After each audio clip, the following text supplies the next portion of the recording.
Segerbuch has hit out with authority, and it looks like, Nathan, he might grab the first 3 points here and put Coalition Alpha on the board. Boom, boom, there you go. Yes. Segerbuch takes it down. What a jump from him from the middle of the pack. Did you see the tactics there from him, Dave? He allowed Ben to be the bait, and then from there, from the middle of the pack, made a huge jump at 15 watts per kilogram, caught everybody off guard, and now he grabs the first 3 points for Coalition Alpha. What a great way to represent that OG awesome esports team.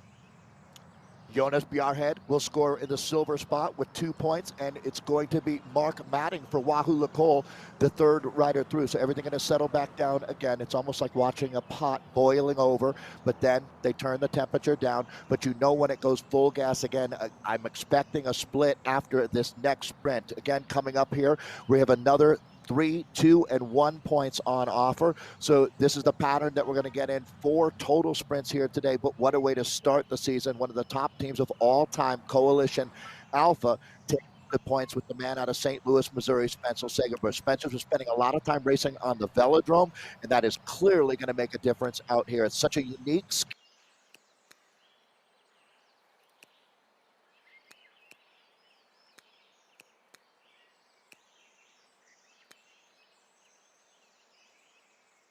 set.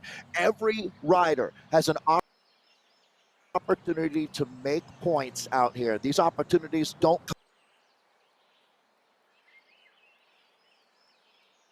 come along enough in life, and certainly when you have a chance to make your mark, they're looking to make it out here. So let's go into our next sprint round here.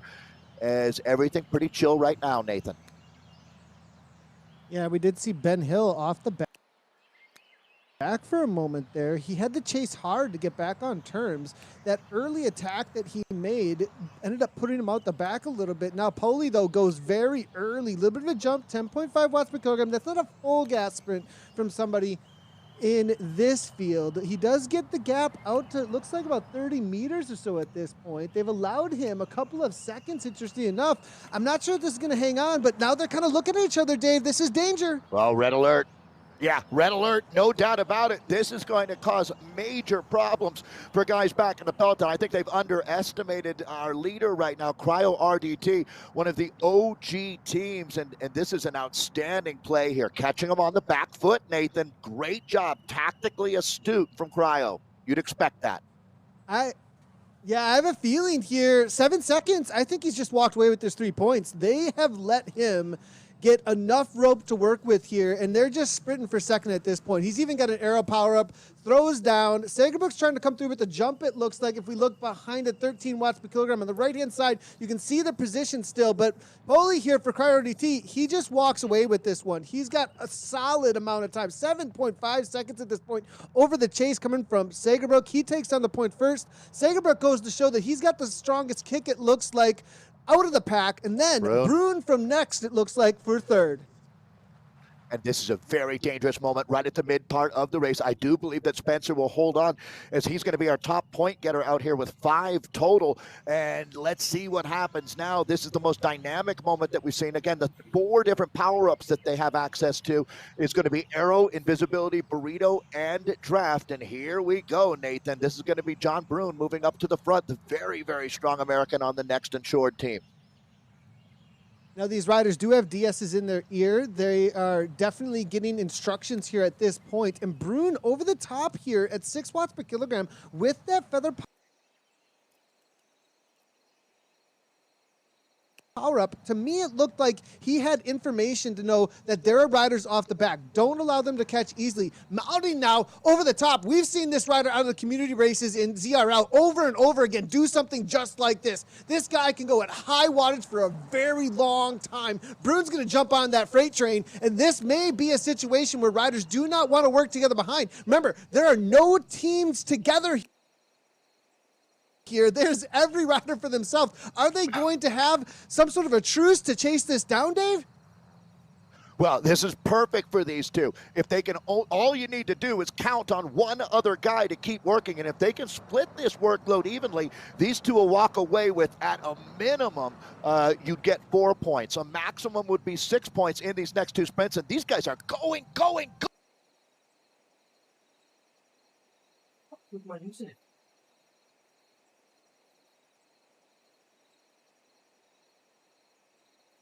On. What a wild moment here. They have cracked the code. So this is going to be our chasers that we're looking at. The Velocio rider Shigahara is now all in. It might come back together, but Nathan, score that one for our two brave riders. They say fortune favors the brave, and that is Come on, absolutely Brune. playing out in front of our eyes right now.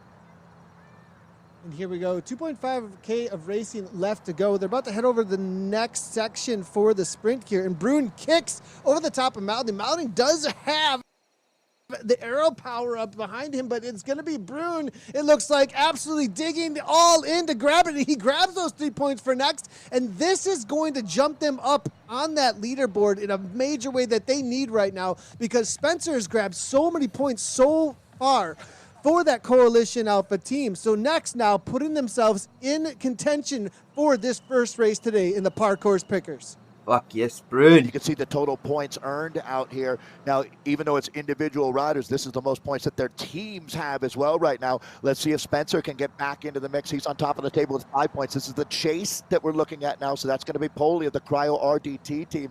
And Shigahara there in the yellow jersey for Velocio. Spencer Segerbush, the top point getter, is in the purple and lavender jersey there as we take a look at Biathead as well, sitting there in the Movistar kit. So this is the chase. Those two up the road, though, Nathan, I don't know that they're coming back. They're both very, very strong, and they seem to be simpatico. I mean, working together as a duo here at this point is such an advantage, because the rest of these riders behind, they're not going to be shaking hands as well as these two, right? These two know that they have points up the road for them that will absolutely score 1 and 2 no matter what. They might fight it out for those points when they come to the line, but right now they're working together. Their truce is going to be way better from what we say behind, because behind, if you're on the front with all those riders sitting in, there's no way you want to work to try and sacrifice that kind of energy at this point. You might end up saying, look, I'm going to win from the pack rather than try and chase down those two up ahead.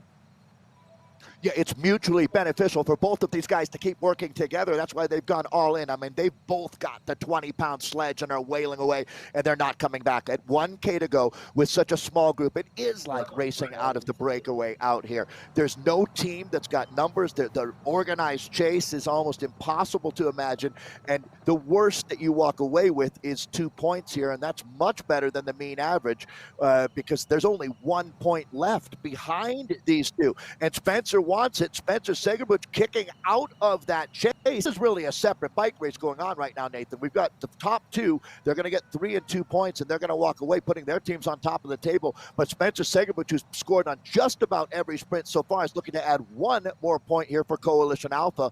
But it's going to be tough. Here we go into the final 400 meters, Nathan. 460 meters to go, and Brune's going to kick. He's got one of the best 1 minute powers in the game, but here comes Ridney. Ridney coming from the Swedish Swifters. He comes over the top. He launches out of that attack from Segerbrook. Now is Maddie going to be able to hold on? He's got 13 watts per kilogram. He's got the arrow power up, and here comes WLC. Wahoo Lacole looking to shut this one down, and it looks like they are going to close it out. Brune from NeXT comes through for second. Ridney holds on with that attack, trying to come over the top late, but doesn't hold on for first. He gets third. Wow. Good luck, freaks out. What an amazing first go at Parkour Pickers.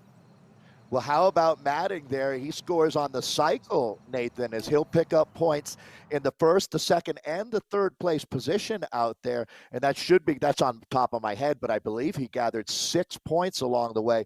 He has to be our star of the day. That was incredible consistency, and certainly linking up with Jay Brune out there, the NeXT team, was a smart move. This is exciting, and that's just one of 5 races that we have for you here today.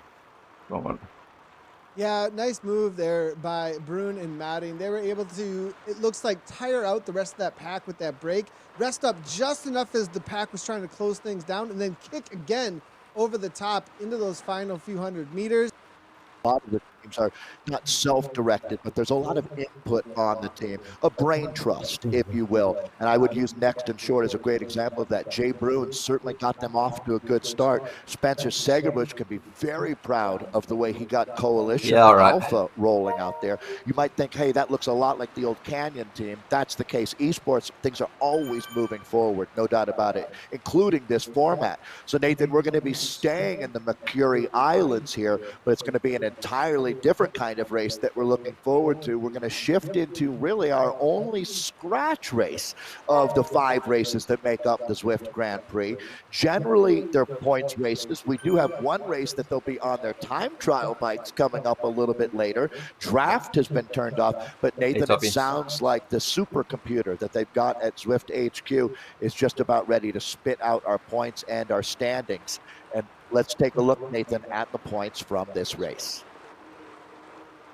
Yeah, and what'll be interesting to see here is how it played out for Coalition Alpha. Wahoo Lacole end up tying it up with 6 points each to them and NeXT Esports, presented by Insured. Then Coalition Alpha, and that's that early kick from Segerbrook that we saw. Segerbrook was able to grab a lot of points early on, but the sacrifice early on, I think, got countered pretty hard by those top 2 week, teams. it's all individual races. RDT come in for 4th with some points, 3rd on 3 points on the day, or so far on the day. Movistar E-Team in 5th right now with 2 points. It's gonna be this week it's all individual races. Velocio with 7. The rest of the teams, course. We've got 0 points on the board. They've got a lot to make up. But that's the thing about the parkour pickers. We still have 4 races and really strong individuals where these teams may have put their stronger riders into the later races. And they're like, okay, you know, this first one, that was a nice go at it. Some of the riders, I mean, Bruin was put in by NeXT. You know, I mean, he's one of their strongest sprinters. So obviously they really put a lot of bet on that first race. Yeah, absolutely. They almost have an embarrassment of riches, Nathan, on that NeXT Insured team. They've got a rider for every situation. I do see that Zach Nair is going to be taking the start in the next race here, and certainly a good choice there. So that's one of the things that makes parkour picker so much fun is we don't know going into the race what the teams have done with their riders and what races they've played.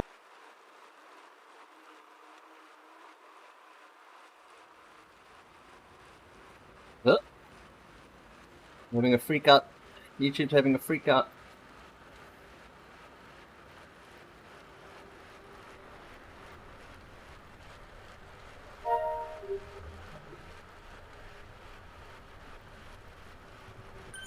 Wait, YouTube. What do you think? Part of the race, I do believe that Spencer will hold on. Yeah, absolutely. They almost have an embarrassment of riches, Nathan, on that NeXT Insured team. They've got a rider for every situation.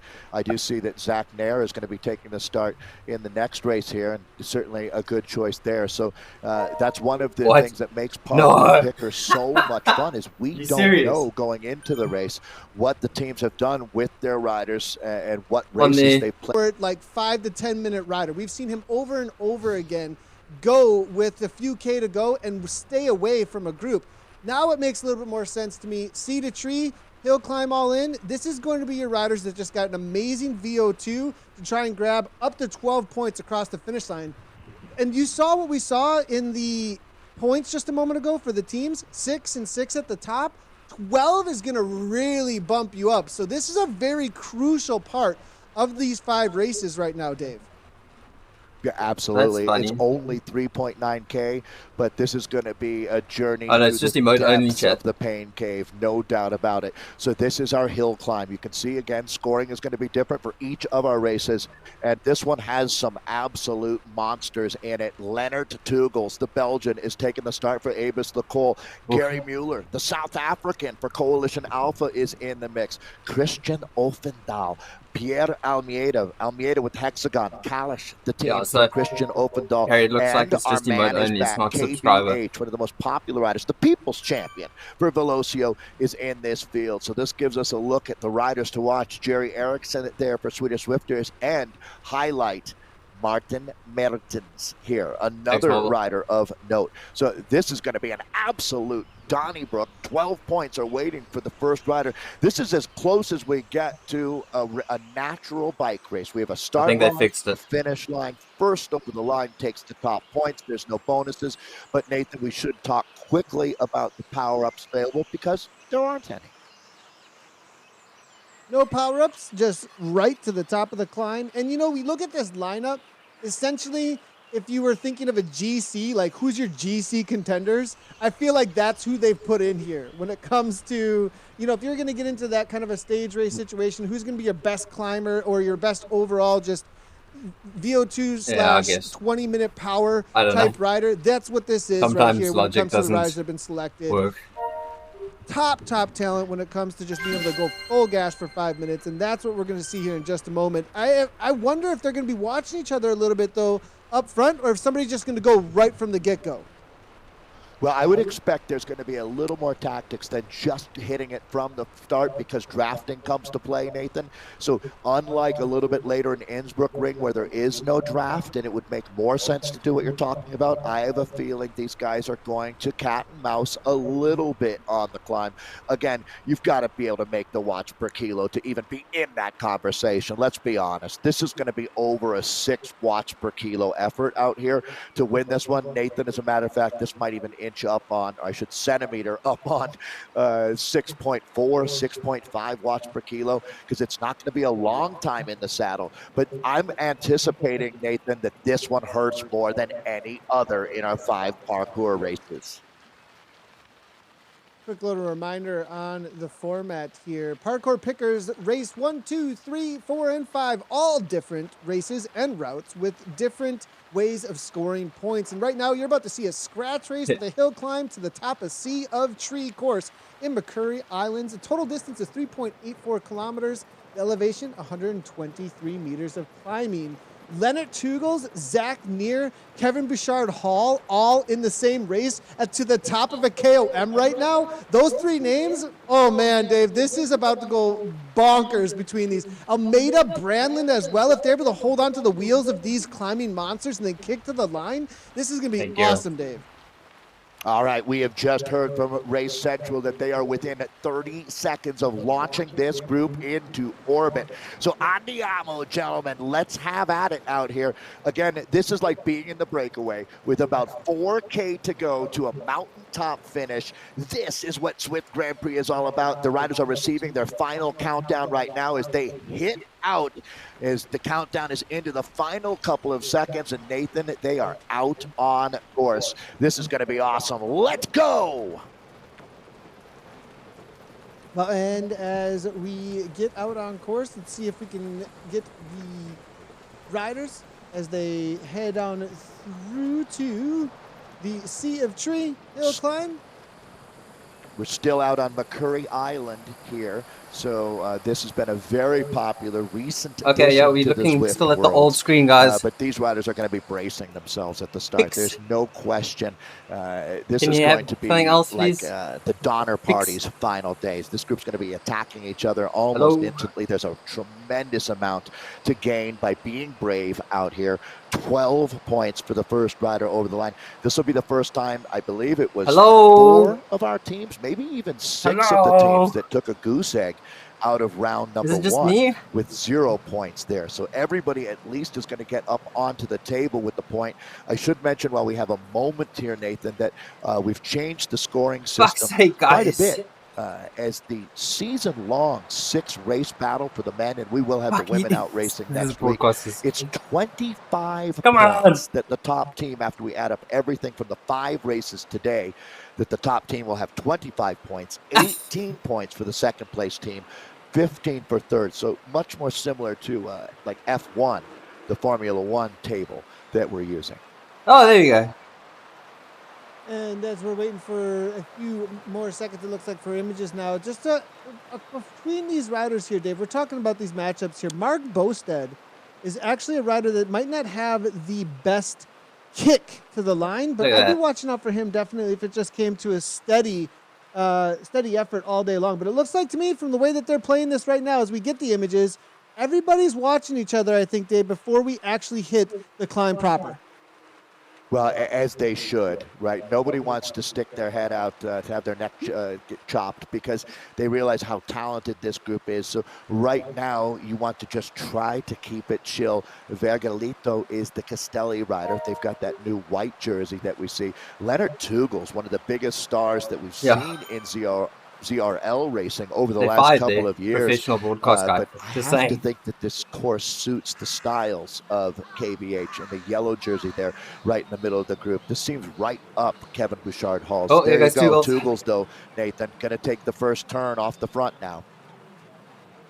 Yeah, and immediately as they hit the dirt, perfect timing for Tugels there. He knows exactly what he's doing. He's making sure that nobody is on his wheel the moment that he jumps onto the section where it becomes way more difficult to hold a wheel. That's exactly what was going on here. Tugels, 7.7 watts per kilogram, puts everybody into a world of hurt. There is 1 second gap, as you can see on the right-hand side there, still between this front group and the rest of the riders. They're still trying to get completely on turns. Now Vergalito here now goes to the front from Team Castelli, presented by Elite, and now Movistar take over. Look at them. Zach Neer right on through, though. Zach Neer at 7 watts per kilogram on the Tron bike. Look at this. Yeah, with Bouchard Hall on his wheel. These two have been battling like Godzilla and Mothra over the last couple of seasons. That's KBH to the front now. Zach Neer probably comes in as the hottest tip to take the 12 points out here, but Leonard Tugel certainly wants to prove that wrong. Boy, Nathan, I think Battle Royale is underserving what we're going to have out here. So they're already just pinning it now. Watching the data here, when the numbers go orange, that's at 7 watts per kilo. I'm not sure if any of all these bikes guys are neutralized. Group, Nathan, well, they so all equipment's neutralized, all bikes are neutralized. Lifters. Let's see so you can be on the safety bike and it'll be the same. On fire out here. Tugels continues at 8 watts per kilogram, just looking for the moment they hit the dirt to just keep his pace, it looks like, and try and ride everyone off his wheel. It looks like Brandon. We made the call of just going Tron bike because it looks cool. Kevin Bouchard Hall. This first couple of kicks here is going to be the separations. I've raced this very recently, and these little bumps here, or little bumps in quotes there, as they get into these orange numbers over and over again, they'll create an initial separation, I think, in this pack, and then from there they'll be looking for the final 2 bumps later that get very sharp into the double digits of percentages, actually. But Tugels, he's getting a second. They might be watching him walk away because at 8.4 he seems to be confident he can hold this all the way through. Boy, it's going to be very interesting to watch. Nathan, this seems like one of the easier selections for our directors, as going with your best climber on this one certainly makes a lot of sense. But it's it's a power climb, isn't it? Brandlin coming across, it looks like 10 watts per kilogram from Brandlin. He knows that's a move he wants to get on top of, and it looks like he grabs the wheel here. Nice little closing of the gap there coming from Brandlin. They've got 2.5 seconds after they went through that little roller. The speed still matters. Now at 3 seconds, it looks like we have a 2 up between Tugels and Brandlin. Yeah, I thought Brandlin was maybe going to sit there a little bit longer, just trying to help Leonard Tugels finish up what was on his plate. Yeah. That's the name of the game out here. But now Tugels, very, very savvy. He's going to sit on the wheel of the Movistar rider. Looking back behind them, the Italian Vergalito is right there. Martin Mertens is now starting to push. He's sitting in the top 5, but I'm still keeping my eye on Zach Neer here, as Neer is going to be a part of the conversation.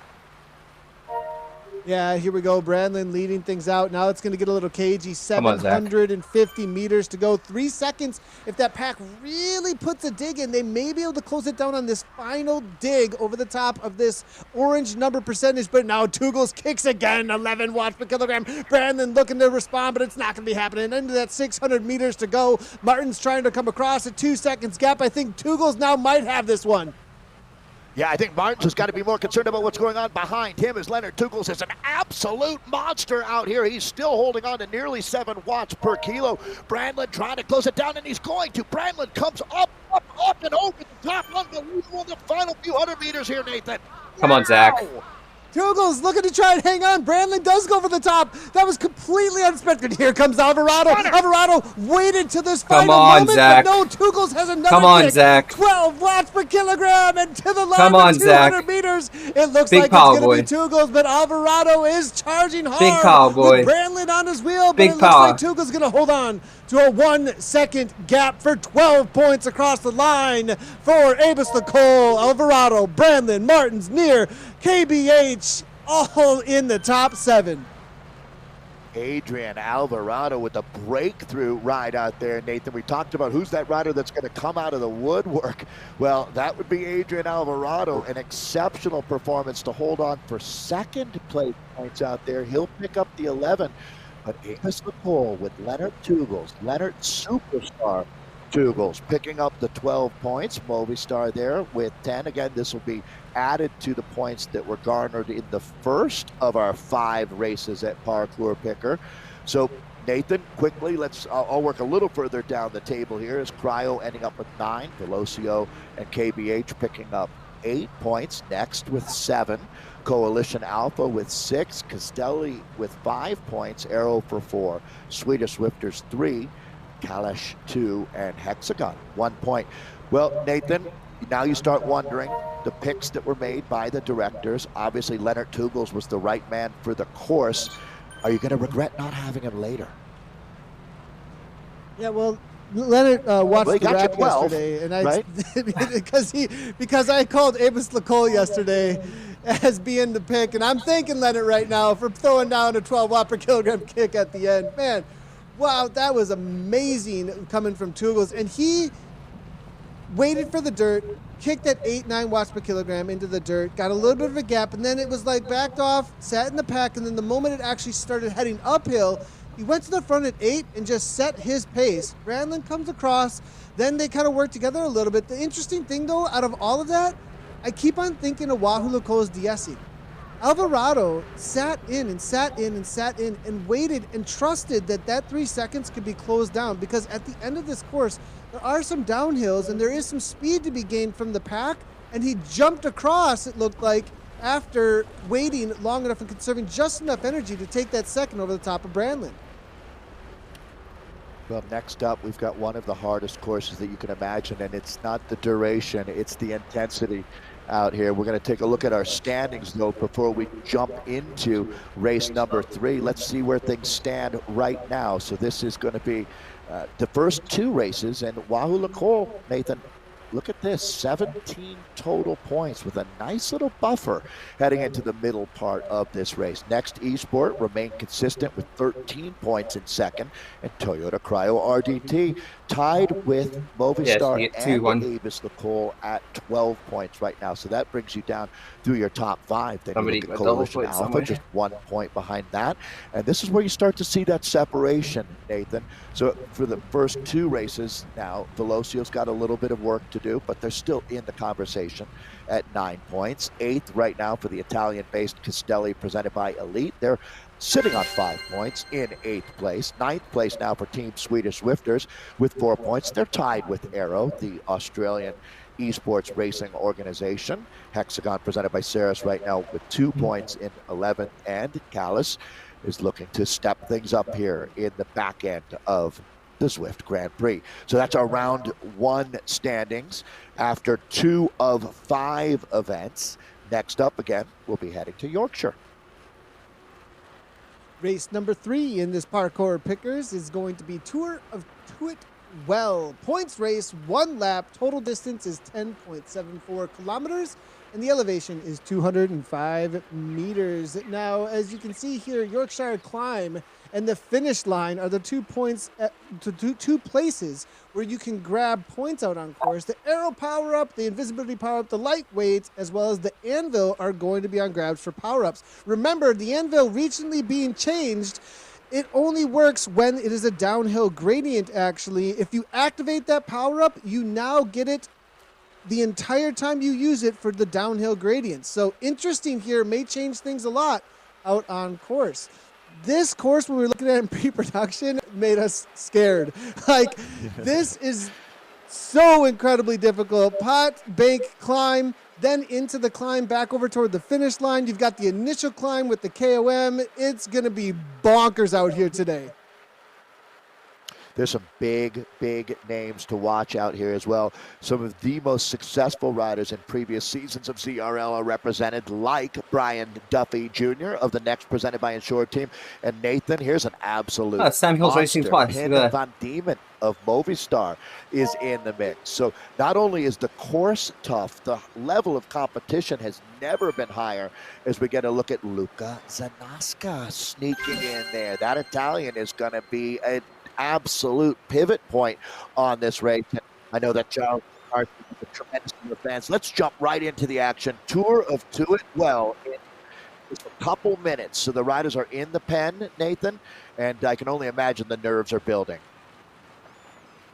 100%. And looking at this lineup, interesting. Brian Duffy Jr., I always felt like was a little bit more of a kick to the line rider, but I think that he can hold over the top of these shorter punches and be in it for the win at the end for NeXT presented by Insured. So it's interesting. Now, Eddie Uli there as well. Watch out for him.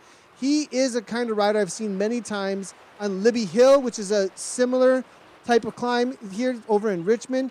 I've seen him many times over the top of there with the best time amongst and able to really kick into a climb. So these choices here, as you look at them, it really starts to bring out the talents of this team in these individual riders. Yeah, Nathan, we've seen Eddie Uhl step up time and time again.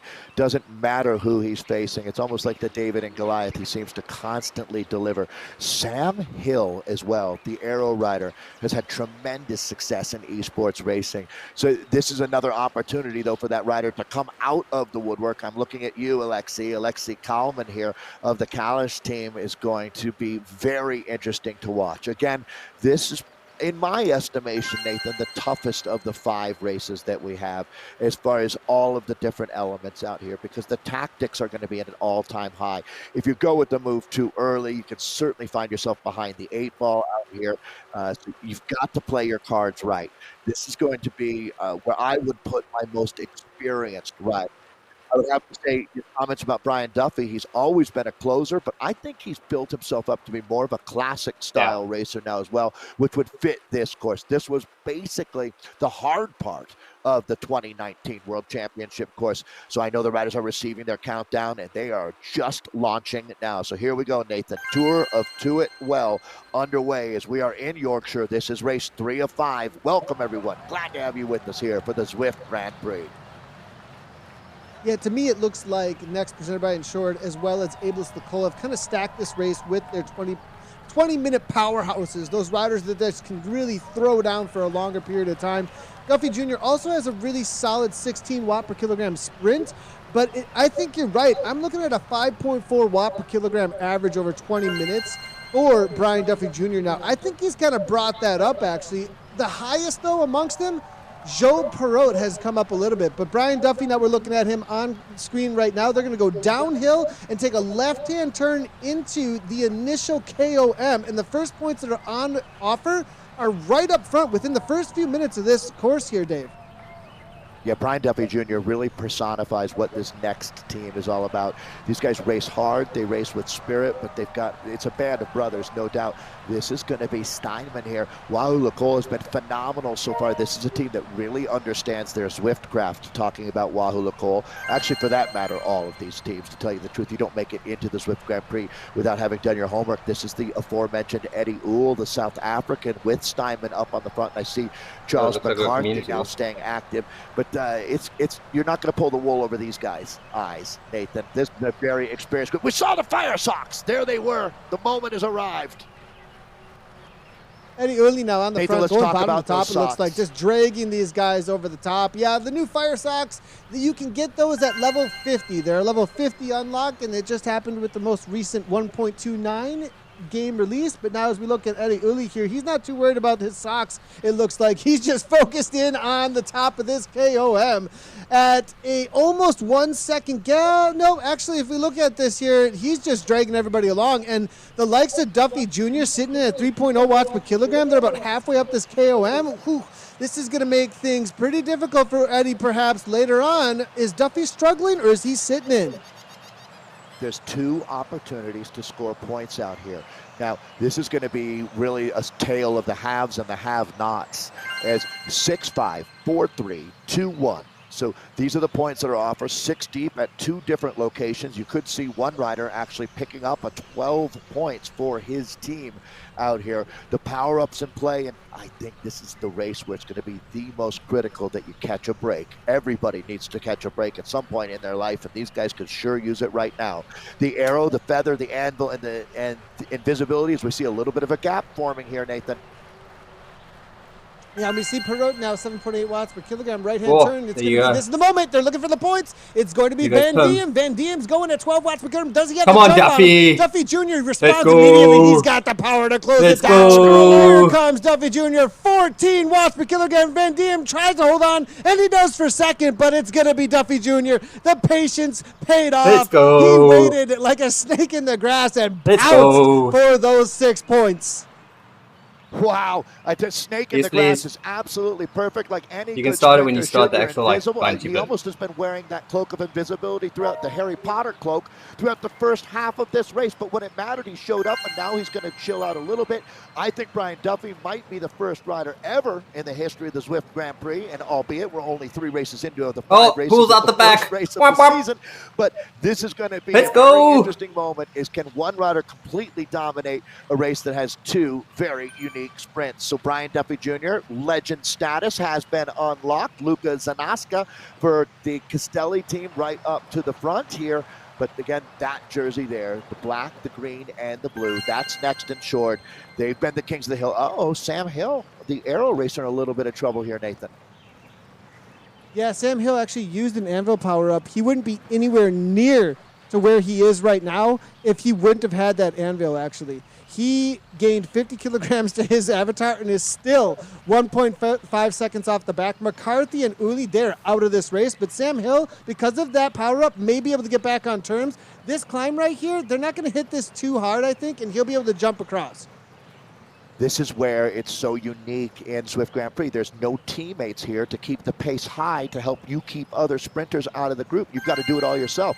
Brian Duffy Jr. is like, look, I'm an awesome sprinter, but I'm not 10 men. Oh, look, he's nearly in the draft. So, He's ultimately, just that's always going to be- there. We're looking at the draft effect right there, which neither of these guys really in the mix. He's trying to get up into it. As you can see, that is like that carrot dangling out in front of the horse. You just want to get up into the draft, and you can see it just evaporating up the road like in the Sahara, watching that pond of water just going away. All right, back to the front group now, Nathan, although they have backed off the pace a little bit here.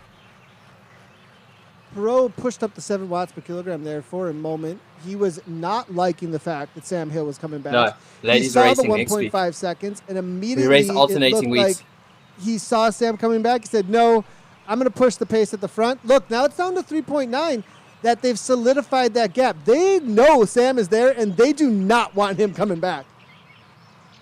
Yeah, I mean, once you get a sprinter out the back door, you not only lock that back door, you start putting padlocks on it. He's And back. guess Here's what? Sam. He just Oh, kicked the great door right, in, so Sam. he's back. That's a big save. Now, watch this. If Sam Hill can make the sprint and get points, Yeah, that so is going to be today- huge oh, for sorry, the today's motivation for different the aero format, team. that You it's know the rest one of the guys rider are sitting per on their race. smart trainers right now watching Then we Sam got, Hill, and they got to like, keep individual giving him time trial big relays. Aussie. We've got Omnium way to go, Sam. Get eliminations. back into contention We've got all here. kinds So of let's take a look. Can he different do it again? Brian Duffy Jr. formats 'cause and all Pim kinds Van of Diemen different things. just shook his head saying no. He wants the 6 points. We've got another sprint coming up here in about a little more than 6.5K to go. There's a out race here in where Yorkshire. there's a Challenging 300-meter course race, on Tour a of Two 2-kilometer race, third and a of 5-kilometer race. 5 of our Grand Prix events It's for the like- men. The women will be it's out nutty. racing on the exact same courses, the exact same dynamics next week.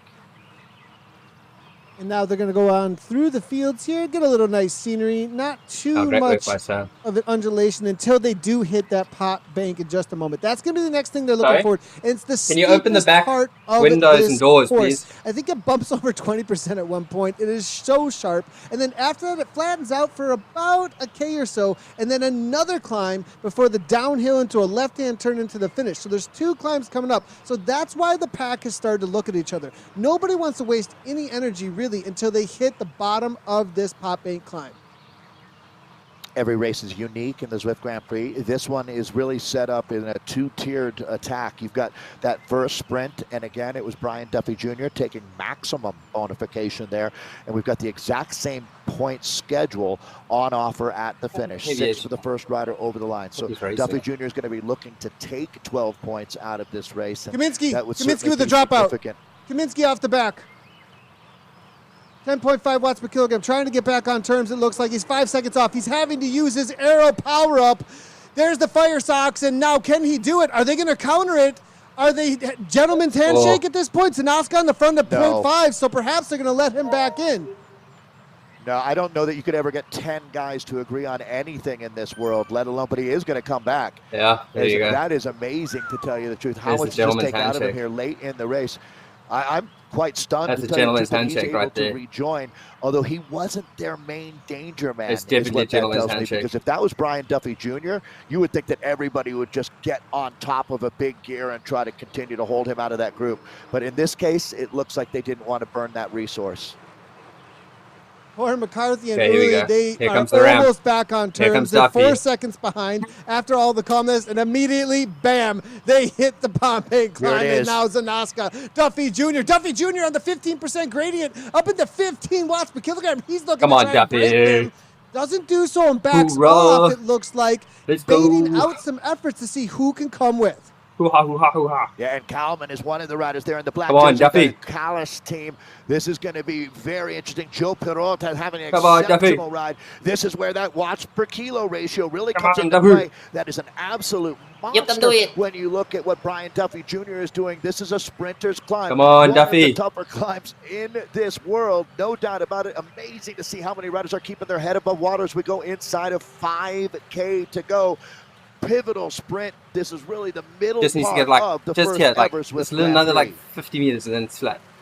In that scene just before, he looked so chill, Brian Duffy Jr. It looked like he was just kind of making sure I get over the top. Now we look at Joe Perot, and Perot as well, looking fairly chill, concentrated, making sure he's not putting out too much effort because he knows where the points are at out on course here. He knows that these little moves, you just need to make it into that pack. You don't have to do any more work than that. That's exactly what it looks like him and Duffy Jr. doing. Why? Because you can see everybody attacking. FTP monsters, though, when it comes to this group right now, but Zanoska says enough is enough. Over the top, 9.6 attack now. Kalman looks to follow. Yeah, and that's really the name of the game. Zanoska is off the front here as he's going to be the vanguard of this race. The Italian saying, ciao, bellos, I am gone. But is it going to be too early, Nathan? I think that's really the question. We've said that this is like racing out of a breakaway. There's no peloton. There's no rider that's got teammates that they can deploy to use for the chase back. Is Zanoska playing his cards right? I like the savvy Italian move. And they're only sitting at 2.6 watts per kilogram behind. They're watching this go up the road. Are they just going to trust that the next climb is going to bring this back all together? I mean, there is a very long downhill after that climb that maybe they're trusting if they can stick together. But if it separates between all of these riders, the truce is maybe not going to work out for them because Zanoska's got amazing FTP, 6.7 watts per kilogram. It looks like Castelli, presented by Elite, might be able to walk away with this one. It's almost 10 seconds, Dave. This is a Machiavellian chess match if there ever was one, because if you chase too hard, you dull your sword for the final battle. It is such like a fucking game. And you can't afford to do that. But if you don't chase, then you're never going to make the catch. Do you start racing for 11 points now? If you're, excuse me there, 5 points, because 6 points for the first run up the line. I might just go ahead and say discretion is the better part of valor and start racing for 5. So risk reward, that's what we're talking about. Duffy going. And it looks like Brian Duffy Jr. is going to go with the risk side of that equation, Nathan. Looks like Duffy Jr. got sick of sitting around. 16 seconds, it says enough is enough. The DS is here. But look, what I think he's doing here is just making sure the pace picks up. As soon as you do that little bit of a punch off the front, and then everyone comes across to you, they will roll speed through, and he can continue to do that. If he goes to 6-7 at the front again, rest up, 6-7 in front again, and just keep on getting that rubber band effect going on, they'll bring Luca in little by little. But at 20 seconds, Dave, with only the climb left, it looks to me like has the room to make this happen. But they're going to climb bonkers in just a moment here. They're going to go absolutely flying orange numbers. I have a feeling that's going to get cut in half or maybe more. Yeah, he's trying to use the Tom Sawyer technique there of showing them how to paint and then giving them a bucket and letting them do his work for him, and they weren't buying that. So this is it. I think that Luka Zanaska has cracked the code. He's not coming back. It's gone up to 21 seconds with 2.5K to go. I'm expecting that the Italian will hold on and pick up maximum bonification, which is 6 points. If that's true now, we're looking at a group that's going to be sprinting for second, and I really do think that reality is going to have to settle in on this group. And not all hope is lost. Certainly Zaneska cracks the code, but these riders now, Pim Van Diemen and company, are going to be, I think, champing at the bit for a 5-point sprint here. Yeah, and that's the dynamic that makes Zwift Grand Prix so much fun to watch, is the traditional shutdown, cover and kill techniques aren't deployable anymore. It's a wild, wild west of racing. 20 seconds. Can 20 seconds be closed down over the top of this? What kind of speed is this group going to be holding? They're going to be looking at each other even on the downhill. They're going to be rolling through perhaps with some speed, but because they're not going to be working together like in a TTT format or even a group that's really got a couple of team members represented, I don't think we're going to see the punch and then coast, punch and coast that you usually see in Zwift racing. Now they are bringing it back pretty fast here. That's 5 seconds that just got closed down in a quick 200 meters. So he's got to really continue on, because over the top here at 9 watts per kilogram, they are shutting this down fast. Here comes Kalman across the Perot. 9 watts per kilogram. Perot making the move with 2 seconds, and everybody's looking at him now. Yeah, Come look on, at Perot, Duffy. just a wattage cottage right Anvil, now, and he anvil. deploys the anvil. Yeah, absolutely. So we've talked about how critical the power-ups are on this course. Arrow, Feather, Anvil right there was absolutely ideal, and invisibility. So this right now, that Anvil's made a big difference. The gap is down to 10 seconds at 1.5K to go. So Zanaska's in the fight for his life right now, trying to hold off the front. It's going to be, it looks like Havel right behind Perot here. Duffy Jr. is sitting at 13 seconds back, actually a little bit less than that as it's coming down, and it's coming down quickly. But Joe Perot here, the Abus Lecole rider in blue on your screen, has whittled this down, coming up on 1K to go to 8 seconds. It's going to be touch and go for the Italian. Anvil, I feel, is a bit Italian over the job top. pay off here in Yorkshire. Zanaska looking to try and hold on, but here comes Brian Duffy Jr. now across as well. The pack is sitting in on his wheel. Havertz there as well. Zanaska 6.3 watts per kilogram. It's a left-hand turn in just a moment. This is going to be right on the edge. Perot went early because he knows he cannot match that 15, 16 watt per kilogram kick that Kalman and Duffy have, and they might be able to show it off here. They'll get Perot, but Zanaska with 7 seconds and a left-hand turn, Dave, I think he's going to do it. Yeah, I'm with you, Nathan, and completely agreeing. I don't think it's going to be by more than a couple seconds, but it looks to me like Zanaska's been in the bank. He's got the money, and now he's hightailing his way around the Tour of Tuitwell, looking for the hideout there, and he's certainly going to get it. At this point now, Nathan, he's making enough power. It doesn't look like he's fading. This is going to be a huge one for the Italians. So welcome back to the top of the table. 6 points here. We'll see how that scores, because remembering Duffy Jr. is going to score a second time here. But it's going to be, well, there's our top 6 riders now just coming across the line. Let's see how we're going to score this one.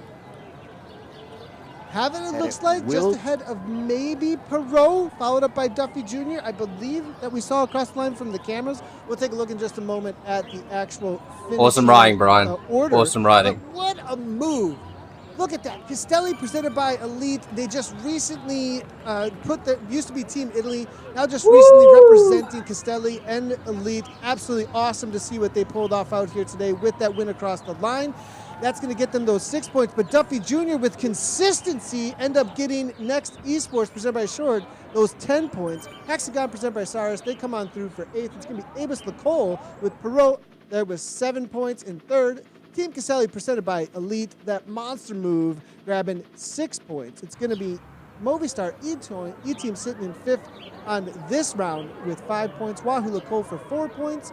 7th was Coalition Alpha with 2 points. Kels Esports, presented by Wahoo Burke, with 1 point. No points for Team Swedish Swifters or Arrow, as they made some early moves that ended up falling off the back of that KOM and unable to get back on terms, it looks like. So that's the situation for the top 10 for round 3 points. Yeah, I have a feeling that when you look at this one now, you can see how one rider with all heart can make a big difference. As Team Castelli, presented by Elite, they were shut out in that first sprint, and they find their way up into the top 5 with that exceptional effort there made in the second half of that race. So Nathan, time to get out your time trial bike, but we're going to be turning off the draft effect. This will be round 4 that we're looking at. The points continue to accrue here. So adding up the first 3 races, this 4th one is going to be very interesting. One of the more unique rounds that we have is we're going to be heading back to another World Championship venue. We just left Yorkshire and are heading over to Austria and Innsbruck Ring. Let's talk about this course before we have the riders out there going to battle. Yeah, it's individual team time trial. It's a mass start, but with no draft. So that's why it's a team, excuse me, not team time trial, a time trial, excuse me. But it's not Thursdays today. That was yesterday. Parkour picker round 1, race 4. Distance is 9 kilometers, 77 meters of climbing, mainly going to be that leg snapper. Now, the sprint section, fastest through segment. So if you go through the segment for sprint number 2, it looks like out there, the fastest through segment for that will grab points through that. So for that, the allocation there, you'll be able to grab 2 points. Oh, excuse me, that's what it is. Innsbruck Ring Sprint, you get 2 points just for the fastest through segment. So if you want to go through for that and grab an extra 2 points, and I mean, why not, Dave? Think about that. You have a situation where if you get a little extra kick and it's going to gain you time, it probably is going to help you across the finish line as well. So why not go for it? What a fine line that creates there, because to win this fastest through segment, and this has been something that it's a great example actually in the Zwift Grand Prix, how a lot of the things that we do with this racing would not be replicatable in real life. The scoring systems and the techniques that we're using, creating a whole new style of racing out here. And this is a good example, that fastest through segment. You don't do that, Nathan, as we've learned through many, many years of ZRL, by starting at the front and going as hard as you can. You have to be tactical about it, and usually that means surfing the group. So starting in the middle of the group and using the speed as they head, but there's no first across the line. So that sets the table for you. Let's just jump right in and take a look at who we've got racing with us now. Some big names again, and that's the theme of the day. These are all big names in the sport. But Nathan, who stands out to you as we get a look at the entries now for race 4? Ollie Jones. I mean, 100%. 5.7 watts per kilogram for 20 minutes. This guy is a monster. Be on the watch out for him. One of the longest standing esports specialists in the world, riding for that Coalition Alpha, a part of the original Canyon Esports team. Ollie Jones knows what he's doing when it comes to this kind of a race. He knows how to time things really well when we've seen him in a regular scratch race and jump from a pack and stay away from them. He knows how to TT. This guy, I think, is really going to be a favorite out here today.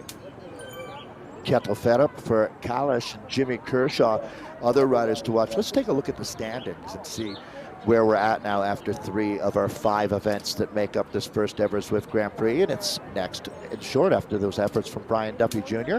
with 23 points moving to the top of the table, 2 points clear of Wahoo Lacole. Avis Lacole 2 points behind them in 3rd right now. Actually, it's amazing to see there are no ties at this point, as Movistar in 4th with 17 points. Coalition Alpha sitting in the top 5 with 13, just holding off Toyota Cryo RDT. Team Castelli, presented by Elite, in 7th with 11, just 1 point ahead of Hexagon there in 8th. Velocio sitting in 9th, Swedish Swifters 10th, Aero in 11th, and Kalish going to look to start climbing the ladder here. All right, Nathan, race number 4 coming up. Time trial bikes in play here, but no draft. So very unique way to race a time trial, especially throwing in, as you mentioned, that fastest through segment with 2 bonus points offered up. It'll be interesting with NeXT presented by Shord at the top. You know, they are known for being the kind of riders who can dominate the first 3 races that we've seen, right? We saw what Zach Neer can pull off with his consistency with the climb and sea to tree. We saw in race number 1 with John Brune, as well as what we just saw from Brian Duffy Jr. Consistency have put them at the top. Now, are we going to see something different though with this pure TT? Not, just everything you got on a flat course. Not necessarily something that we see next shine at. We'll see if they can pull something off here, or if some of the other teams are going to be able to make their way up the leaderboard because of the nature of this next race. Really want to emphasize that drafting is turned off. That's obviously changes everything out here, Nathan. So even though it might look like the riders are in the draft, every man is out there on their own fighting the win. So taking a look now at, it's an interesting concept. We've done time trials like this in the past where you can see in real time exactly how you're doing in relation to your competitors. We've seen that technology used. I'm thinking of Olympic skiing where they can show you overlaying different athletes on the course at different times. Well, somewhat similar to that, but Ollie Jones living up to your hype, Nathan, as he's been one of the strongest riders of all time in esports, and I think they're going to be chasing him for quite a while out here. Again, with no draft, I have to go back and take my statement about how you win this fastest through segment. Drafting will have nothing to do with it. Obviously, it's not about starting in the middle of the group and working your way through as it normally would be. In this case, it's just about putting together a strong segment. With a 20-minute power of 5.7 or so, Ollie Jones probably coming in around the 12-minute mark. So these guys at the front end of this race probably pulling over 6 watts per kilogram for the duration. And with the kicks over the top of the leg snapper, it'd be really interesting to see what kind of power profiles they have at the end of this. But Ollie Jones, I think, it looks maybe like, oh, is he going over? Is this too much? But I think this is essentially just set your peak power profile and go for it. And that's exactly what he's doing. He's already got a 1 second. Is it going to be too much early on? It's all about that fine knife's edge, isn't it, Dave, when it comes to time trialing in a field like this? Yeah, the old Occam's razor as well is like, you don't need to overthink this one. It really is pretty straight ahead. Just grip it and rip it for the most part. It's 9K of racing. He's already 1.5K in as we take a look at our leader here. Ollie Jones out of New Zealand is starting to open up a bit of a gap. We'll see if things change through, I think the most critical sector, Nathan, is going to be that fastest through segment where you're going to see riders looking to pick up a cheeky extra 2 points out there. 6.7 watts per kilogram, 483 watts. Look at the cadence, really good cadence, great form that you could see from him there. When we got him in camera there, he seemed very calm for somebody pulling 6.8 watts per kilogram. Ollie Jones, a monster here at 98, that cadence over almost at 100 RPMs actually, just a machine. The Fury now looking to chase that down, not looking to allow too much of a gap to open up between him and those seconds, and maybe save something for a kick at the end to try and win this. Van Alster sitting in third. Turek now steady at 5.8, almost 6 watts per kilogram average. A little bit of a gap though, going back to a group of riders who are watching each other. Looks like for 7th, 8th, and 9th. It's going to be Hardenberg and O'Connor. Just like they're represented. Then behind them, Cassidy, Burrow, and Squilari rounding out your 10th, 11th, and 12th. Yeah, it certainly is different if you're hanging on by a thread at this point in the race rather than racing your race. And I get a feeling that Daniel Turek of the NeXT presented by Insure Team, and they are our top team after 3 races. I think he's racing on his schedule, Nathan, and that's what I would anticipate with an established rider like Turek here.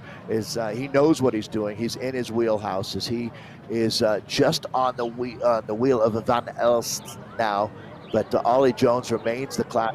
He's got almost a 2-second advantage coming through the first third of this course here. 9K total, 6.1K to go. It's 77 meters of climbing, but the sting is in the tail out here. Jimmy Kershaw in view. You can see the riding style of Kershaw as they hit this little bit of an uphill gradient. This is kind of a false flat section. If it was a scratch race, everybody would be watching each other and maybe driving a little on the front with a rider or two. But now, up and out of the saddle, interesting riding style there coming from the Movi style. Now here's Ben Russell, 7.2 watts per kilogram on the downhill. I think he's using this downhill section a little bit at 8.4 now, 500, 600 watts. He's given a good kick, and I think the reason for that is he knows that speed is still king out on this course. He ramps up the speed with that TT bike and allows himself to gain a lot of distance between himself and some of these other riders up ahead. Look at Ben, how different his icon is versus in real life, as he is flogging himself on, like Dan. a rented mule right now. You've got the making power, almost you 400 watts of power here. You see that he's Heart rate lost getting 3 close to seconds like that. 180. So an exceptional effort from the Wahoo Cole rider. They're having a tremendous day out here today in this brand new format. I have to think already that people are absolutely loving this. We sure appreciate all of the teams and their invaluable feedback to help get us to this point. And now it's time for these gladiators to have at it out here. This one, Nathan, is as surgical as it gets in our 5 rounds of racing. Nothing too fancy out here. Either you can make the watts or you can't. 433 watts, 6.2 watts coming from Stefan Van Alst as we get him in view, looking concentrated, calm. He's not in that absolute drive it to the line mode that we almost saw from Russell. I think Russell was really putting an effort to close down some seconds there a moment ago. Van Alst, a very different look here. Calm, controlled. He looks like he's got a plan, but at the same time, trying to put this effort in to hold on to those watts he currently has. He has Jones within striking distance. The question for me right now at this point for him, is this looking to close something down on the climb that's coming up for the leg snapper? Does Jones have anything left in the tank to hold on to this gap he's established? Because anyone who's held on to a little extra effort prior to the leg snapper, we may see them close down a big gap or gain a lot of time with a solid orange effort over the top. Yeah, you want to keep a little bit of juice for the finale of this race. This score is very similar to the second race that we had. 12 points are waiting for the first rider over the line, and we'll work our way down to the 12th rider receiving 1 point out there. And I think Ollie Jones is all about a dozen points here. He's looking for that baker's dozen, adding the 2-second bonus from the fastest through segment as well. He's growing his advantage here as he goes inside of 4K to go. So well past the halfway point. Ollie Jones just throwing more coal on the fire, and that fire has been absolutely raging. So this man is just barraging this course here in Austria today. Innsbruck Ring being crushed by the New Zealander Ollie Jones. Behind him now, the advantage has gone back to 4.4 seconds to Gafuri. Van Alst at 8 seconds back in third. Daniel Turk still holding on to a top 5 spot. That would be worth 9 points. And actually Turk just moves past Van Alst now. So Turk pouring it on here, Nathan. Dan. Let's go, boy. Looking at Jones, I have a feeling he may set the highest average power over the top of the leg snapper just now. I saw him started at about 8 watts per kilogram, and then settled into 7.5 or so. Russell may be the only one that does a little more, as I saw him up in the 10 watts per kilogram for a moment there and is holding right around 8, so maybe he saved a little bit to close down gaps here, but now it looks like Russell may be fading. We're taking a look now. It looks like at O'Connor from Hexagon, 25 seconds back, chasing down Kershaw. This is Cal McConnor. Oh, up and out of this now. You can see the suffering. This section is so crucial to gain the speed back up. He rests up just a little bit, it looks like, and then gets right back into work here. Actually, no, 186 allows the weight to carry him downhill, but Jones still off the front at 7.4 watts per kilogram. The effort currently by our leader is absolutely insane, and he just continues to grow his gap. 7 seconds now over Gafuri. It's going to be Turek right alongside him. We got a battle for second playing out in front of our eyes as well.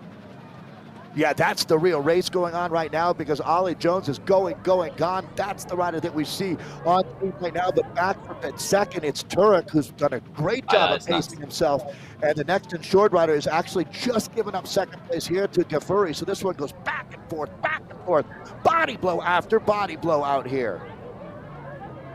And here goes Jones. I wonder if Jones has saved anything for these two extra points for the fastest through segments. I wonder if anybody behind is perhaps saving up a little something, going, look, all I can grab on the day today is maybe, or at least boost up, my points, because they've fallen back a little bit at this point. So perhaps some of these riders are saving a little for this section, whereas Jones, he's just going to roll through and grab his 12 points at the finish line, right? This is going to be all about first across the line when it comes to the finish line for Jones. Jones, I have a feeling, is maybe not going to be going for FTS here.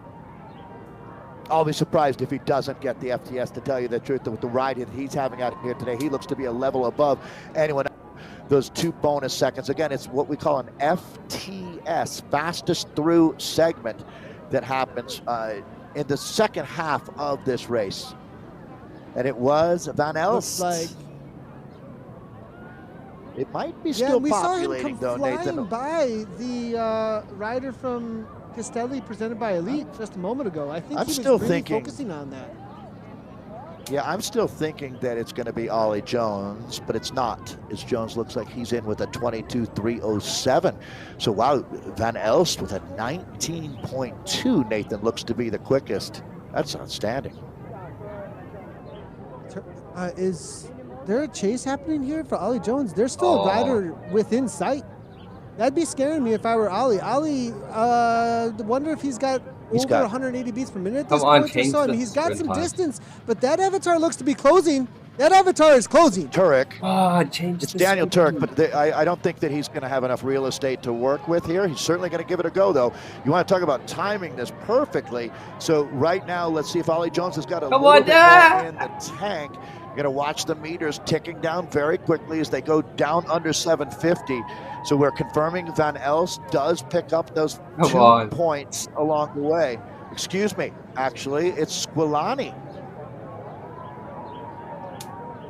And as we said earlier, Squilari holds on to those little bit of a kick and then only sprints for the 2 points because he was out the back. So he grabs a free 2 points then because he just focused on that. Look at him, a minute 17 back. He grabbed his 2 points. Jones trying to hold on. Turek, 2 seconds. He's still closing down. 6.7 watts per kilogram. It's going to be all about whether or not Turek has a kick to the line. Jones at 7.8. Not going to happen, it looks like. It's within 200 meters, and it looks like he's held off by 2 seconds. Close, though, Turek. He held back. This was close. He was back in 6th at one point, though, Dave. So Turek put in a awesome riding, Dan. Dude, high five. That was awesome.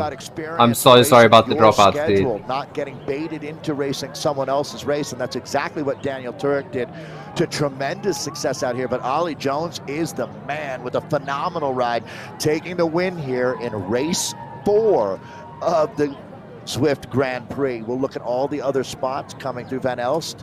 I thought he was going to pick up those 2 points. He probably did as well after that effort, but he gets pickpocketed there for those 2 bonus points. But he does hold on to a very respectable 3rd place, picking up 10 points for his team. Russell across the line just now. Harburg in for 6. It looks like Jimmy Kershaw coming in at 7 seconds back or so at 5.0 as he crosses the line. Far up is there as well at 44 seconds back, currently in 8th place. O'Connor charging hard, trying to get the better of Cassidy, and he does. And Cassidy going to have to settle for 10th. Borel there for 54 seconds back, currently in 11th place. And Squilari, this is what a tactic. Maybe not having the best day on the TT. He waits for the sprint point and snatches 2 free points then because he just said, forget it. I'm just going to go all in on awesome, that. And he grabs him off the bat. 10 out of 10, dude. In for a penny, in for a pound, and every penny matters out here. So that will be Squilari that we're looking at now. I believe the final rider out on course to finish up, and that will move us into our final race out here as soon as we get Nick across the line. But you're right, cheeky little way to pick up a couple points, making the best out of a not ideal situation for the Aero team, the Australian sports racing squad. My hero, huge impact down that under. was awesome. Yeah, they're probably busy watching the World Championships every day as well, Nathan. So a lot going on for our Aussie friends. Fuck, that was a good chip. Yeah, it's pretty cool to see. I mean, once he had settled in and said, look, I'm not going to be able to grab 3 points in the overall time. So at this point, I'm going to make sure I get better than last, right? So he went ahead and grabbed. Good for him. So he actually ends up grabbing points there for 9th place if it would have been just a regular 1 through 12 places. Nice job on Squilari there. Very smart by Team Aero in the way that they played that out in the end, knowing when to play their cards correctly out on course on this Innsbruck ring. Waiting for some of the points to populate for us. The next race is going to be downtown Dolphin, though, here. Race number 5. That's going to make things really interesting, Dave. Yeah, and we'll have a chance to update the points for everybody out there. I hope you're enjoying this as much as we are. As Nathan, this has been a blast, a new format, brand new.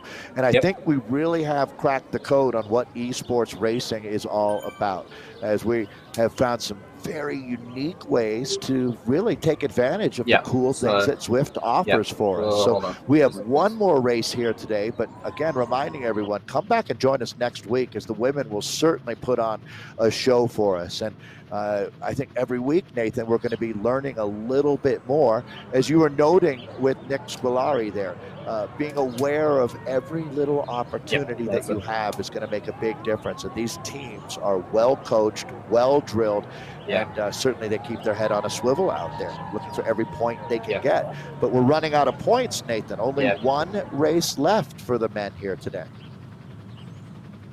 Yeah, we are looking at the parkour picker round number 1 and race 5. It is the distance of 9.6 kilometers for this final race. The elevation is going to be a total of 83 meters. It's a points race. It's the burrito and the invisibility, which are a little bit more of utility or disruption power-ups, which are really interesting power-ups. They're not going to necessarily gain you speed to attack or anything like that, but they're definitely going to disrupt the knowledge as well as the ability to interact with the game. I absolutely love that they put these onto the final one here, especially with the reality that it is a 1v1, v1, v1 all the way through all 12 teams. So essentially that disruption is really going to matter for you as an individual.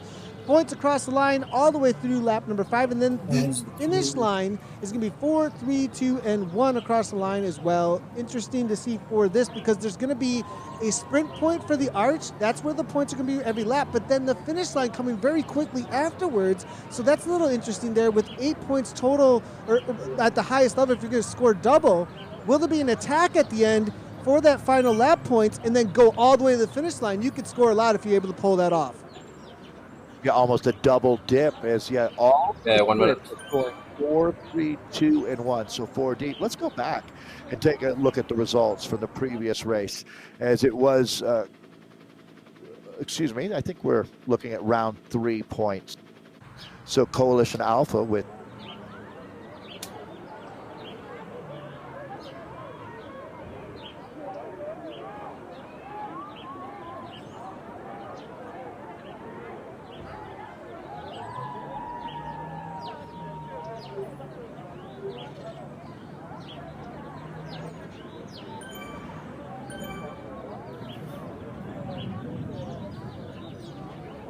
$15.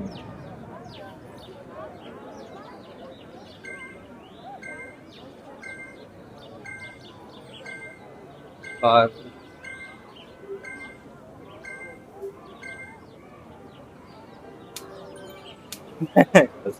Jesus. 20 watts per kilo off the line. Yeah.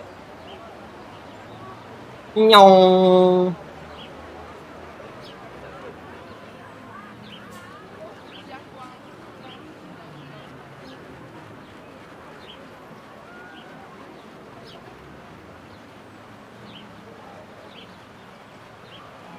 He's not showing on my screen.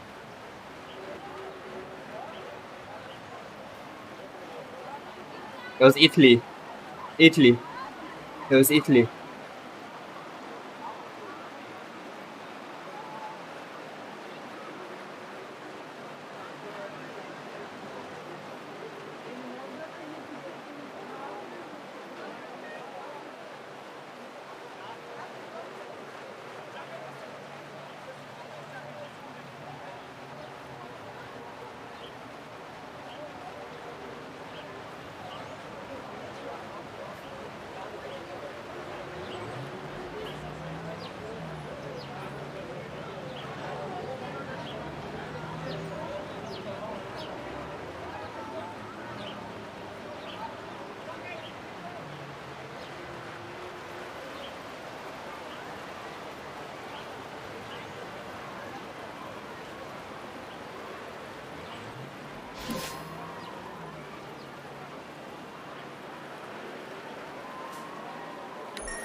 Okay, it makes sense why I changed.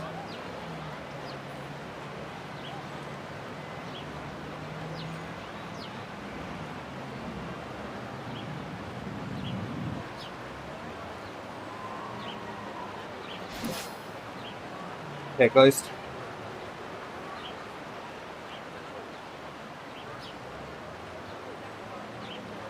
Watch for people disappearing.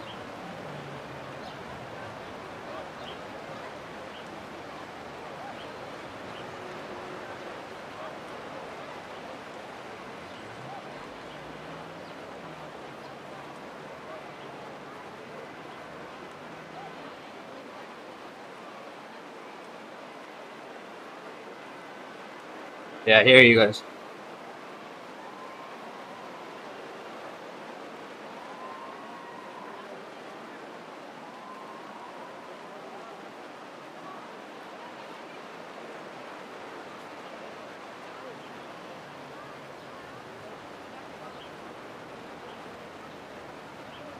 Yeah.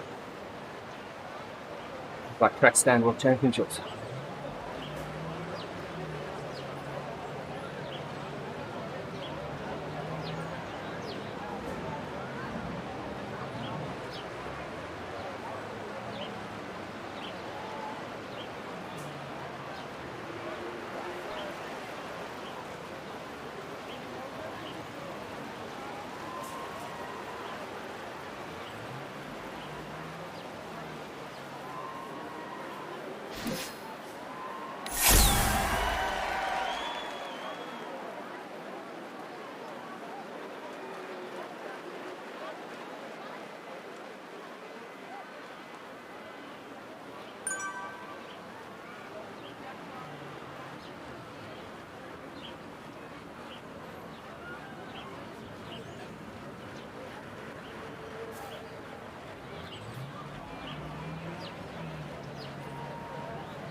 You got earlier.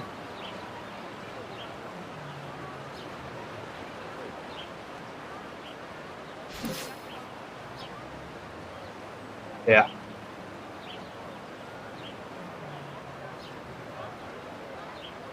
Burrito.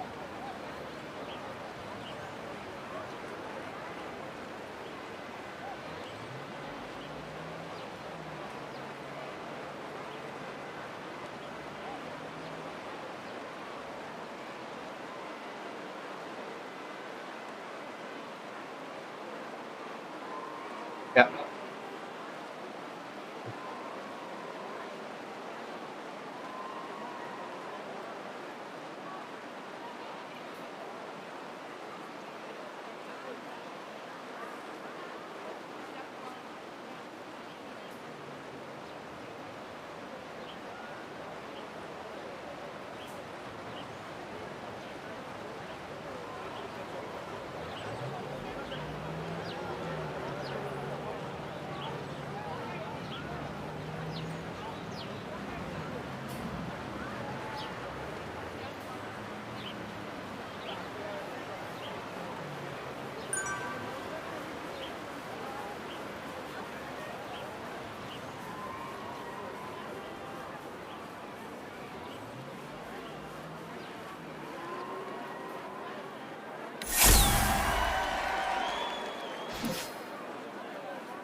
Burrito.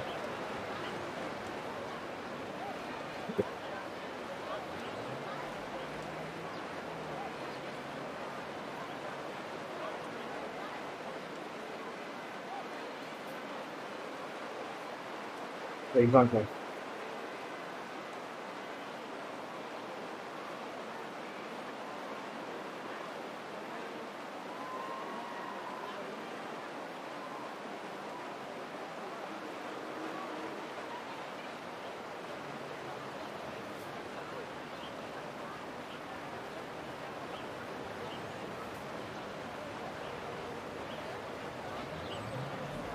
Hey guys, Ghost.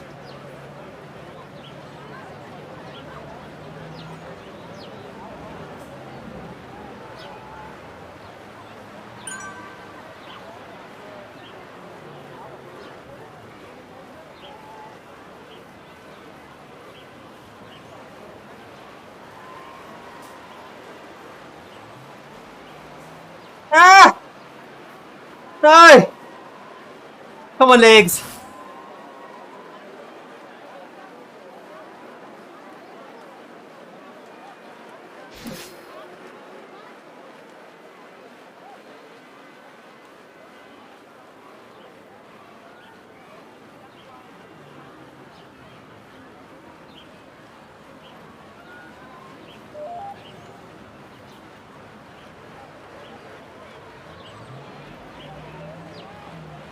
Sorry, guys.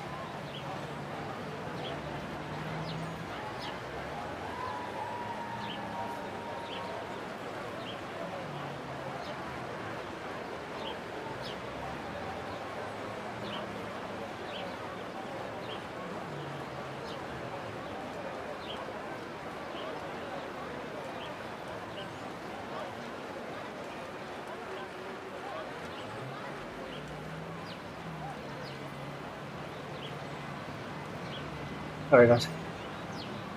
Yes.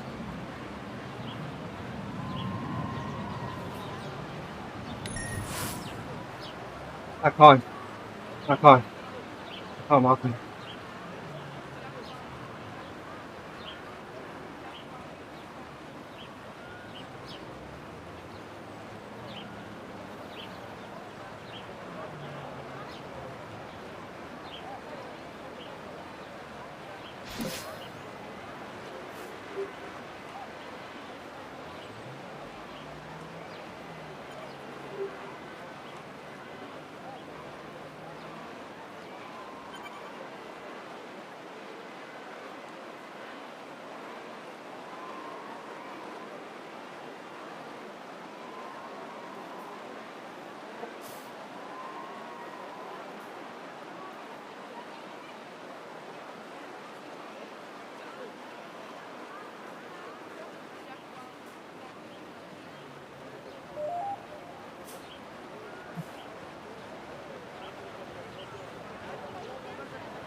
Oh! Sorry. I'm so sorry. I'm so sorry. I'm so sorry. I'm so sorry. I'm sorry.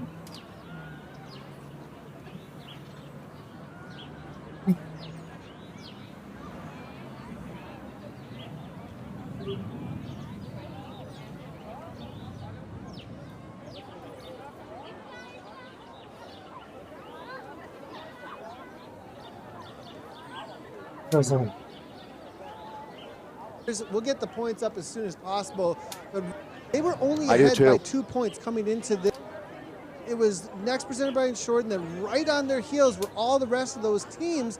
And Barnes coming through for that final point might hold on for them for a podium placing in this round number 1 of the Zwift Grand Prix.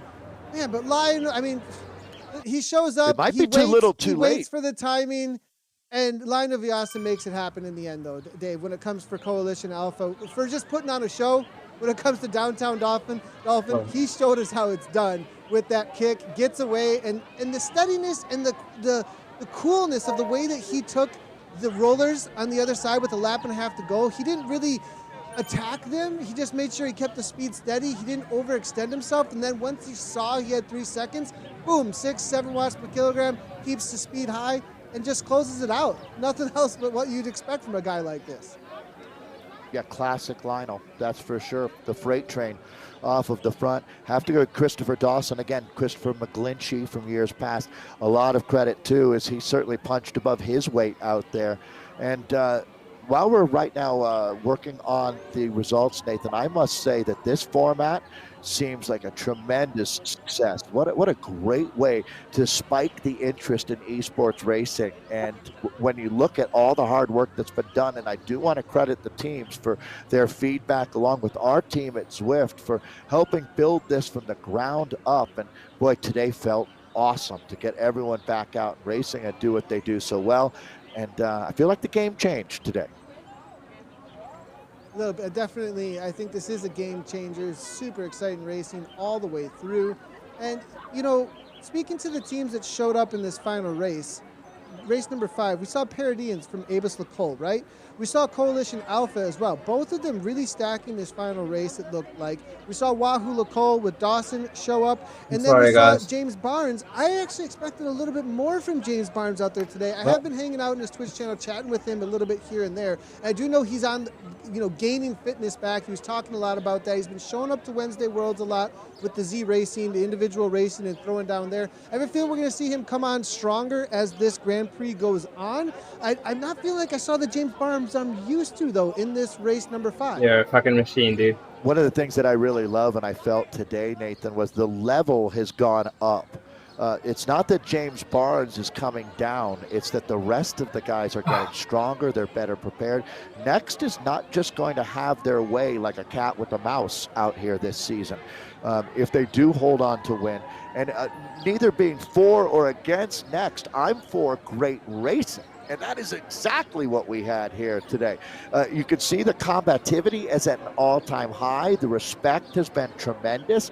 And these new formats are allowing, again, the key here is every racer has an opportunity to have their moment for their team. And it can be a significant moment. And certainly, I think that's one of the coolest things, Nathan, is if you look on the Discord channels or listen on the Discord, that these teams are there supporting these riders while they're out there and then supporting their teammates once their race is done. Same thing for the squads that are smart enough to have a men's and a women's team. You know, the ladies were out there cheering for the guys today, and then the guys will have their turn to cheer for the women next week as the ladies will be out racing in this exact same format. And I'm already looking forward to it. Yeah, I think with what we saw in this past race as well, maybe the training that's been going into this, you know, Lionel's been really quiet. Coalition's been kind of quiet. You know, Canon Esports, and it's been like, where are they in the field? All of a sudden we see in these final I feel sorry for those guys Ollie when that Jones shit shows up like that and happens. walks away with it. Then we see Lionel show up and walk away with it. I have a feeling that that was kind of the strategy coming into these races. Where are they going to shine, and which races can they aim at specifically to get the most out of them? That's the beauty of this parkour pickers, isn't it, Dave?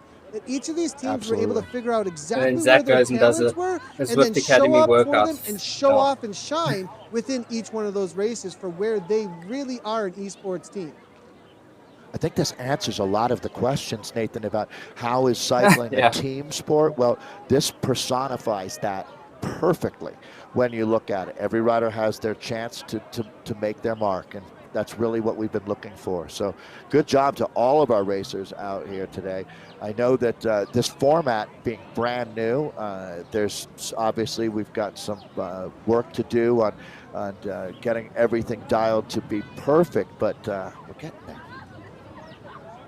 Yeah, we're going to look at what's coming up. I think we're going to be taking a look at round number 2, perhaps, or as well as we also have next week. We're going to have the women out on the same course. But here's what's coming up actually for all week. The Zwift, the Z Racing, which the Get Rolling stage number 4 on the New York Park Perimeter course. And then on Tuesday, we've got the Zwift Racing League. It's going to be the time trial, the team time trial for stage number 3. That's going to be a lot of fun to be watching. We'll be covering that over on Zwift Community Live for the EMEA division. And then on Friday, we've got Zwift Grand Prix round number 1 for the women's series kicking off. You'll see these same races, but the women are going to go jump out on course and show what they've got for this Zwift Grand Prix for the year. Stage 4 of that Z Racing, though, that's definitely something that's been a lot of fun. The Get Rolling Day, we've been featuring that with the Wednesday Worlds over on my Twitch channel. That's been a lot of fun to do because you can compete at the same time every single week in a GC league that is continually going on to try and get the best time in that GC. So you can check that over on ZwiftPower.com, the Get Rolling League. That's been so fun to participate in, Dave.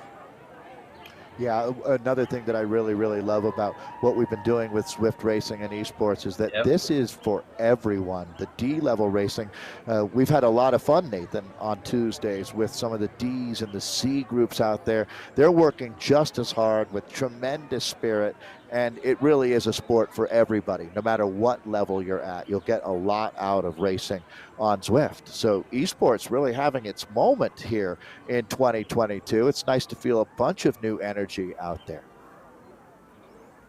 100%. And for the season overview, round number 1 is this parkour pickers. And then round number 2, it's going to be an elimination omnium. Round 3 will be a squad skirmish. Round 4 is going to be points elimination reverse. We'll have a little bit of a break between round 3 and 4 from October 21st all the way over to November 18th. And then we have round 5 as elimination omnium, and then an individual relay in round number 6. That's going to be the season that we'll have initially. Then all the way out in March, we will have the finals with the format that's going to be determined. But lots of new formats. 457 normalized. That are going to be coming at us. This For parkour 13 pickers, minutes. it's just the tip of the iceberg of how many different new formats we're going to be able to take a look at and experiment with these I had top 457 normalized power for 13 in minutes. cooperation with the UCI, you're going to see a but an whole average of new 326. World It's like Esports the most Championship variance this year I've ever as well. seen in a And race. that'll be integrating a lot of the aspects that you're seeing in the racing here today. So you talk about turning points out there at the beginning of the broadcast, Nathan. I was mentioning on the timeline of esports. Well, it really, all of this, I mean, Nathan was showing up with friends, meeting at a signpost at 6:30 on Tuesday nights, 5, 6. Well, we're talking about 7, 8 years ago. Now, and then how like 1,000 far we and have come 900 is, and then like 800. this was much more than just trying to $30. replicate what a point-to-point bike race, trying to really look at what makes Zwift fun. What makes this format unique, and then building on that, which is exactly what we were doing out here today with our 5 different styles of racing. And as Nathan was just reiterating, we've got a lot more new stuff coming down the pike for you here. So stay tuned and certainly get out there and race yourself. Yeah, you're talking about the Lionel's going to play with events. this canyon Well, box. this is He's going to climb definitely into his castle now. the end, at the pinnacle of what that is currently. Let's go ahead and take a look at some replays from the races out here today, though, and what all went down in race 1 through 5. Race number 1, take a look at this. Here is the finish, and it was Wahoo Lacole up and over the top with that kick, the arrow power up. It was modding. The rider that we discovered out of the community racing, actually, who now wins the first race in round 1 with this parkour pickers. Bruin, they're in for second, Dave.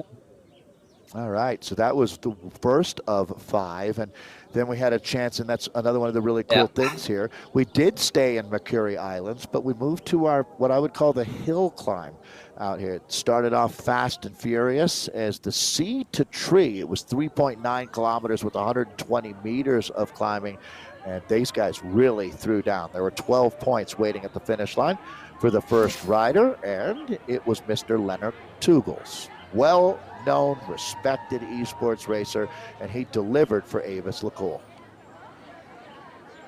Yeah, what an amazing ride there from Tugels throwing down. Alvarado able to come through for second place over the top of Brandland in that race, if we remember that.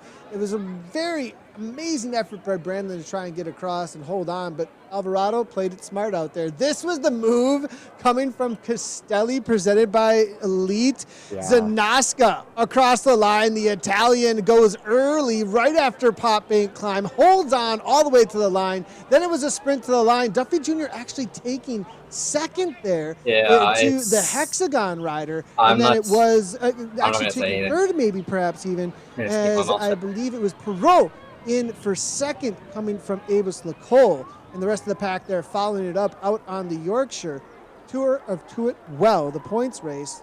The KOM and into that final kick to the finish line. That was a tough one, Dave.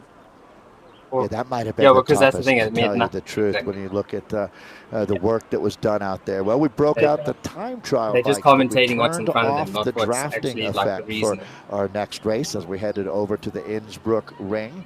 This was another one that had to hurt. Ollie Jones was en fuego out here, the New Zealander on the Coalition Alpha team.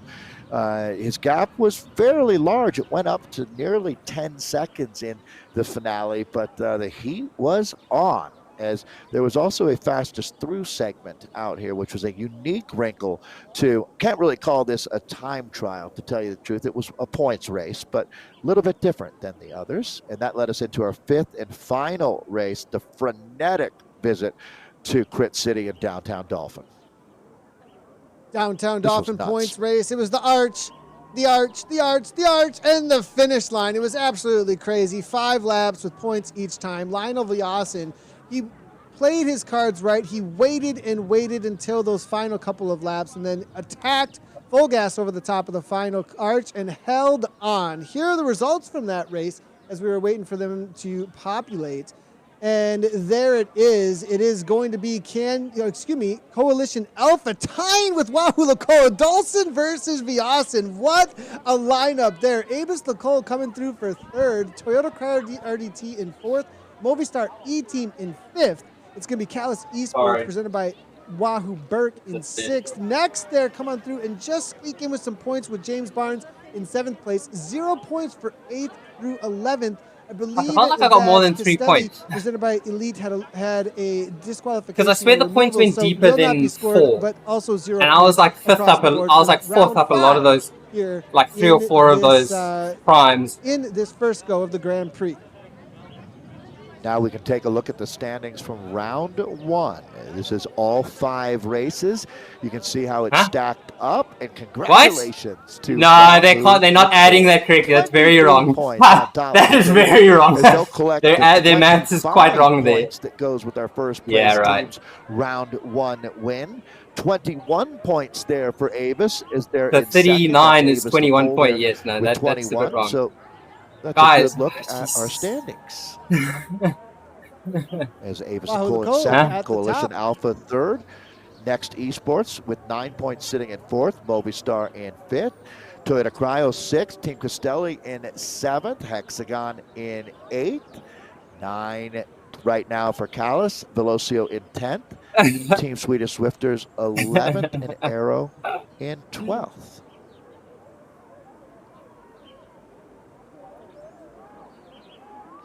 Well, it looks like I'll throw it back to you, Nathan. It looks like Wahoo LaCour going to be at the top at the end here. Avis LaCour just being edged out there. It's going to be Coalition Alpha in for 3rd. So interesting to see how NeXT unable to hold on to that top spot. Yeah. And it's going to be a great season here. I think. I mean, amazing job all around to all the teams. It's been really exciting to cover here. Parkour's picker, I think it's a hit. as far as 5 races like this, back to back to back, and being able to shine each one of the team's talents, really cool. Well, thanks again to everybody for joining us. Thank you to all of our athletes. You really are the gladiators in the arena. We saw some brave performances out here. And I think to everybody watching, to all of our racers, and certainly everybody out there on Zwift, let's keep this momentum going. Right on. So they're ending it there on the wrong results. Is that what I'm seeing?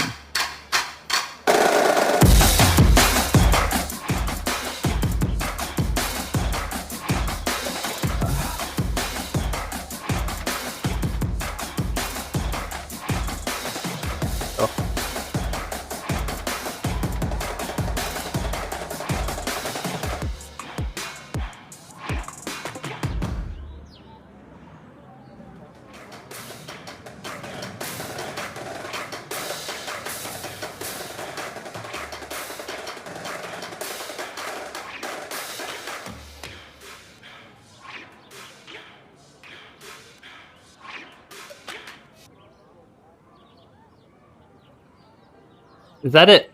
So they just can it there? Oh my god.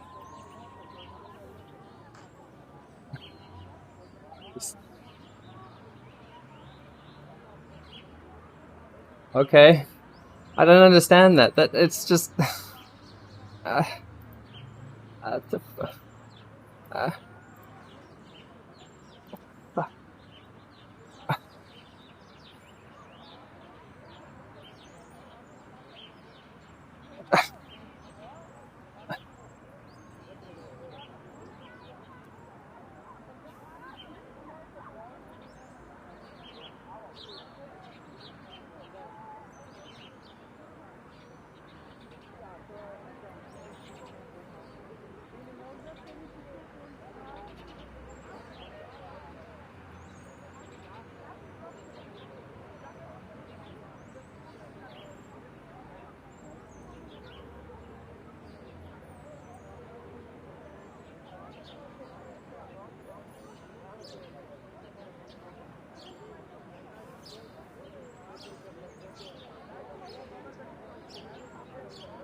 paio di minuti,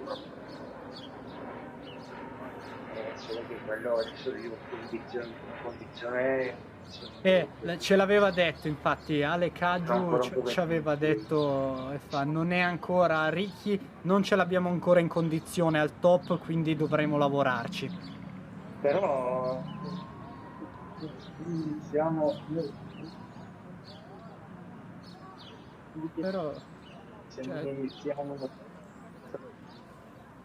ci sentiamo un po' a tratti, Ricky, con la connessione. Adesso sì. Dicevo che ho scritto al Puma che dobbiamo mantenere anche le tradizioni. Esatto. Partiamo al tipo italiano.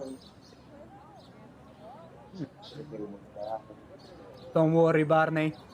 Mentre c'è Barney in diretta con noi in chat. We had all the money put it on you, but don't worry. Everyone can have a bad race. And we were really unlucky as we had our rider Davide Fumagalli having a completely a failure of trainer, dual recording part, and so he was really unlucky and wasn't able to race. In race 5 e purtroppo è andata così. Ci ha raggiunto anche, poi Ricky torno anche da te, ma è il bandito Luca è qui con noi, vediamo se si smuta. Ciao Luca, come stai? Bene, grazie, tutto a posto. Voi? Tutto bene, ti abbiamo visto nella tua gara, ma è stato Your guts racing. Thank you for the rating. Good morning, Pookie Butt. You got that Pookie strut, yeah. Zero Uavenluft is now following.